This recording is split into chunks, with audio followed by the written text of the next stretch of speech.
In 2023, Melissa was a school superintendent in New Jersey, managing over 500 employees and working around the clock. Like many other people in education, she was feeling burnt out from the 24/7 demands on her time. Today, she owns a commercial pool cleaning business in Myrtle Beach, South Carolina that is going to make her over $250,000 in her first year. And she is working fewer hours than she did before. Let me break down exactly how she found the business, how she bought it, and how she plans to scale it even further. Now, as I mentioned before, this is a commercial pool cleaning company. It's located in Myrtle Beach, South Carolina. And for those of you who don't know the East Coast that well, Myrtle Beach is a big vacation resort town, a lot of retirees. It's a place where people go during the summer months to go and hit up the resorts and have a good time. Now, her clients are primarily hotels and resorts inside of Myrtle Beach. Now, some of the services that she provides are pool cleaning, deck resurfacing, equipment repair, and maintenance and cleaning. Now, this business only had 3 full-time employees, and the owner is going to be sticking around to help with the transition process for a few months. Okay, so now we're gonna break down Melissa's commercial pool cleaning company by the numbers so you guys can see exactly why she was so excited to do this deal. First off, we have the purchase price right here, which is $995,000, so just under $1 million. Now the deal was doing right around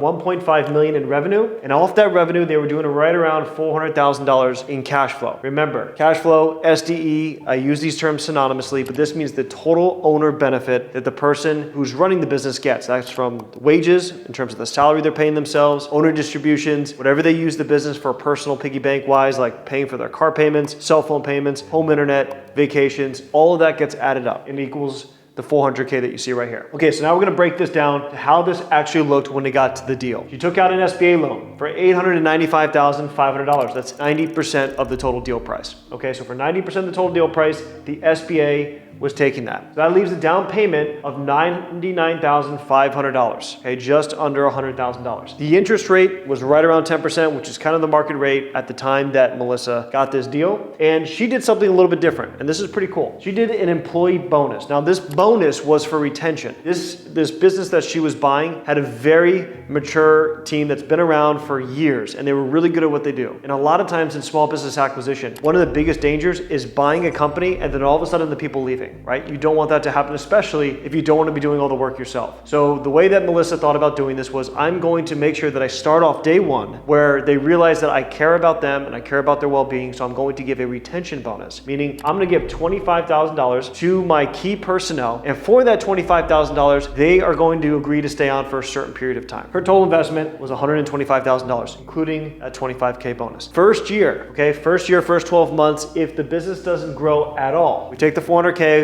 we minus the debt service that we're having on the $895,500, and it comes out to around $250,000 in terms of what this business is going to cash flow in the next 12 months. She put in $125,000. So as you guys can do the easy math, she's going to be 2xing her investment in the first year, or another way of saying this is a 200% return on the amount of money that she put into this deal in the first year. So now let's jump in and break down exactly some of the things that Melissa saw in this deal that made her excited, not just the numbers, but now let's talk about what the state of the business was, how many accounts did they have, and some of her ideas for making this even a better business. So this is the current state of the business when Melissa bought it. Okay, so this was before she owned it. This was when she first went down, met the owner, and got the lay of the land in terms of what the health of this business was. Had 53 clients that were on a wait list. Now, when you see something like this is great because this is built-in demand. These are people that are just waiting to have your services. But the team, the guy who was running the company before, it was more of a lifestyle business for him. He didn't want to create a massive company. He just wanted to make enough to where he was comfortable and work the amount of hours that he wanted to work. So Melissa saw that, and she saw that as money that will come into the business once she's able to expand their operations. Also, 15 residential clients were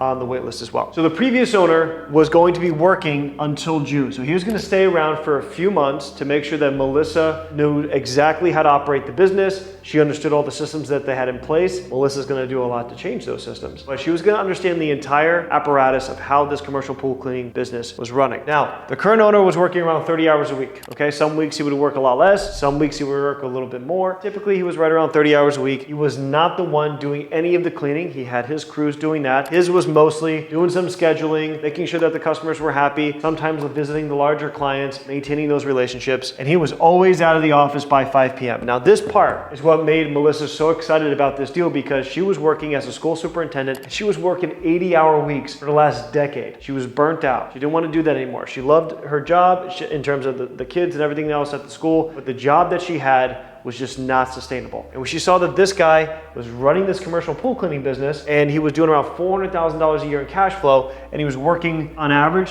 30 hours a week, to her that was just mind-blowing. That she could be making way more than she was previously making and working a lot less. Last but not least on this business, this, and I'm gonna put in red, because I think this is super important. This was a fax machine business. Now what does that mean? All of the scheduling, all of the invoicing, everything in this entire business was done on paper. Now, obviously it was working fine for this owner. He had been running this business for a couple decades. Customers were fine with it, but it caused two things, right? First is it takes a lot more time and energy to do a written invoice than it does to do a digital one. That's one. Two, the record keeping when everything is in paper gets very messy and it's hard to keep organized, and it's only in one location. You have to go into the office, go into the filing cabinet, pull out the filing cabinet drawer, find the invoice, find the paperwork to get the information you need. When you digitize this to where now you have digital scheduling, meaning Melissa doesn't have to be in the office, or the admin assistant doesn't have to be in the office to schedule a customer. You no longer have to do that. You can work from the beach, you can work from your home,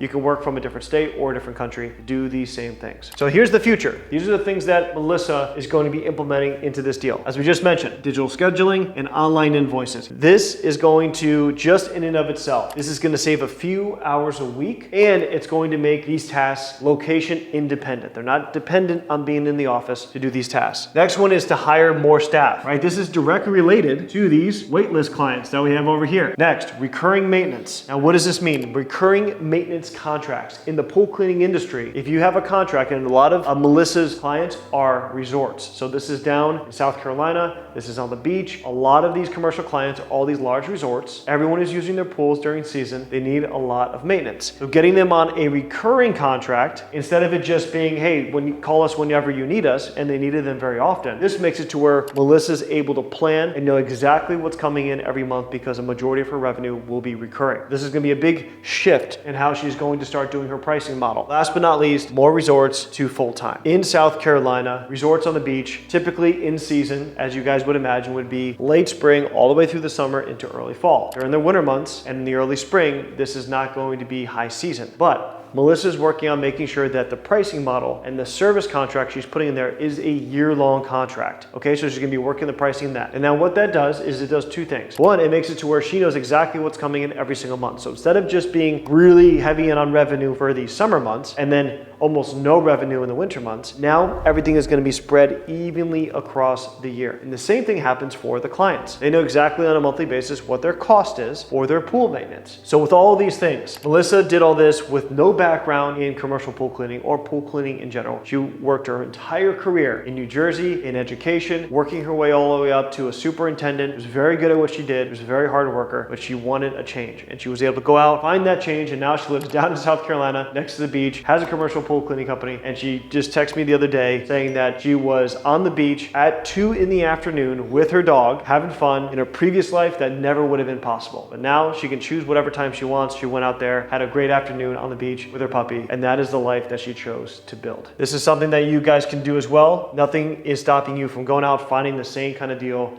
that Melissa did. What's fascinating about Melissa's story is that she had zero experience in the pool cleaning industry, or for that matter, running a business. Her skill set was managing people, which is exactly what she's doing right now. She's just doing that in a completely different industry. She went from working 24/7 in the education industry to now working roughly 30 hours a week as an owner of a commercial pool cleaning company. And she is making more money now than she ever did before. Now, if you want to learn exactly how to use the same exact strategies that Melissa used to acquire your first business, I have something for you. I have a program called Acquisition Ace where we hold your hand throughout the entire process to acquiring your first business. We've helped hundreds of students acquire their first business with little to zero down, many not even having industry experience in the business that they bought. If you think you would like to be next and you would like to learn more, you can click the link in the description below. If you're not quite ready yet, I highly recommend you go and watch my free course that's on my channel, and it'll give you a much better idea about the entire acquisition process. Thanks for watching.